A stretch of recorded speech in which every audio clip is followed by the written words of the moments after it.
Modelling দিয়ে ক্যারিয়ারের শুরু, এরপর কাজ করেছে টেলিভিশন নাটকে। বহুমাত্রিক অভিনয়ের দক্ষতা রয়েছে তার। কখনো শহরের মডার্ন মেয়ে, তো কখনো গ্রামের সহজ সরল প্রাণঞ্চল নারী।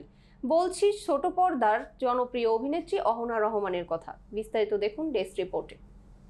এদিকে কিছুদিন আগে ওমরা পালন করেছেন অহনা। সম্প্রতি ওমরা পালন শেষে দেশে ফিরেছেন। এরপর একটি অ্যাওয়ার্ড অনুষ্ঠানে হাজির হয়েছিলেন তিনি, যেখানে সাংবাদিকদের মুখোমুখি হয়ে বিভিন্ন প্রশ্নের জবাব দিয়েছেন।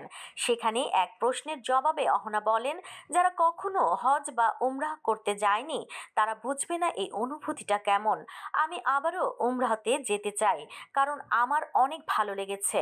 অভিনেত্রী বলেন, আমি যদি কখনো একটু রিল্যাক্স থাকতে চাই, একা থাকতে চাই বা মানসিক প্রশান্তির খোঁজ করি, তাহলে সৌদিতেই যেতে চাই, কারণ এত সুন্দর জায়গা আমার ওমরাহর কয়েকদিনে মন ভরেনি। এর আগে গত মাসে ফেসবুকে ওমরা পালনের ছবি পোস্ট করেন অহনা রহমান। ছবিতে দেখা যায় কাবা ঘরের সামনে দাঁড়িয়ে আছেন তিনি।